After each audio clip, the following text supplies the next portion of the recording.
Good morning.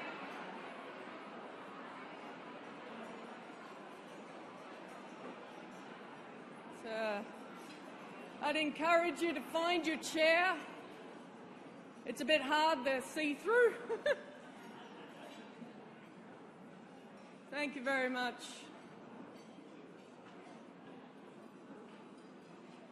This is some of my best work I'm doing here right now.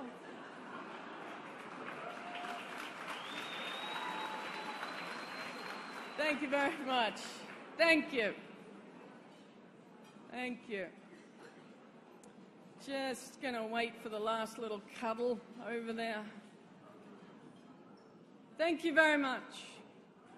Thank you. Oh, thank you. I've got more. Thank you for this opportunity to speak here, to be asked to address a room sort of chock-a-block full of such incredible people is an absolute honour for me. There is, after all, nothing a comedian aspires to more than a breakfast gig. So I'm very keen not to squander this moment I have. And that's why I've decided to use this opportunity to speak about men. Because they need more attention. And who better to give them that?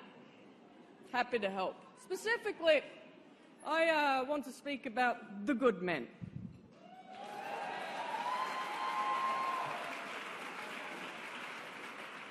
You're going to regret that clap. I want to speak about the very big problem I have with the good men. Especially the good men who take it upon themselves to talk about the bad men. I find good men talking about bad men incredibly irritating. And this is something the good men are doing a lot of at the moment. Not this moment, not this minute, because the good men don't have to wake up early for their opportunity to monologue their hot take on misogyny. They get prime time TV and the late shows. And I tell you what, I am sick. I'm sick of turning my television on at the end of the day to find anywhere up to 12 Jimmies giving me their hot take. Don't get me wrong, there's nothing wrong with the Jimmies and the Davids and the other Jimmies. Good guys, great guys. Some of my best friends are a Jimmy. But the last thing I need right now, in this moment in history, is have to listen to men monologue about misogyny and how other men should just stop being creepy. As if that's the problem. If only these bad men just knew how not to be creepy. That's the problem. Is it the problem? Men are not creepy. I mean, I've said it. Men are not creepy. Do you know what's creepy? Spiders. Because we don't know how they move. Rejecting the humanity of a woman is not creepiness. It is misogyny. So why can't men monologue about these issues? Well, they can. And they do. My problem is that according to the Jimmies, is that there are only two types of bad men. There's the Weinstein, Bill Cosby types, who are so utterly horrible that they might as well be different species to the Jimmies. And then there are the FOJs, the friends of Jimmy. These are apparently good men who simply misread the rules. Garden variety consent dyslexics. They have the rule book, but they just skimmed it, you know. Oh, that's a semicolon? My bad. I thought it meant anal.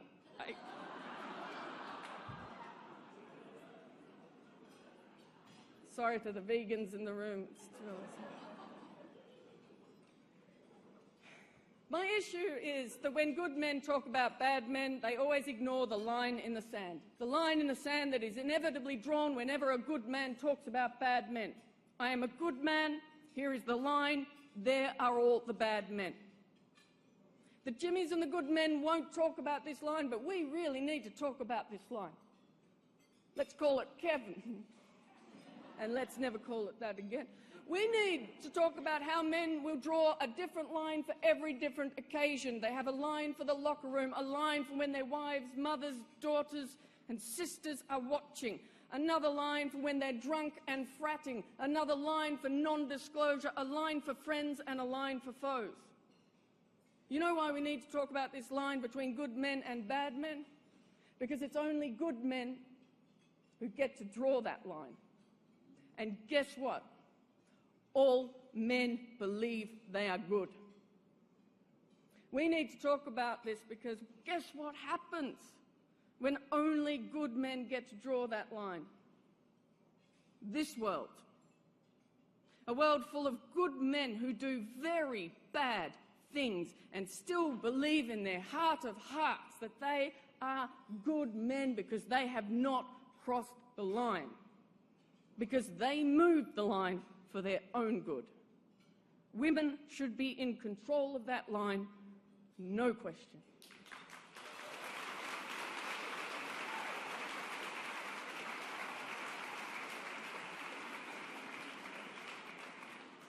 Now take everything I have said up until this point and replace man with white person.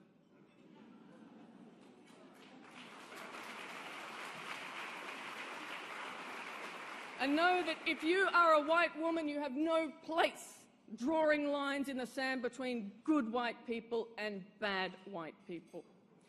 I encourage you to also take the time to replace man with straight or cis or able-bodied or neurotypical, etc., etc. Everybody believes they are fundamentally good, and we all need to believe we are fundamentally good, because believing you are fundamentally good is part of the human condition. But if you have to believe someone else is bad in order to believe you are good, you are drawing a very dangerous line. In many ways, these lines in the sand we all draw are stories we tell to ourselves so we can still believe we are good people. And every single one of us in this room number amongst the most powerful storytellers in the world. And that means every single one of us has an enormous responsibility to be very, very careful about the lines we choose to draw. That's it from me. Enjoy your toast.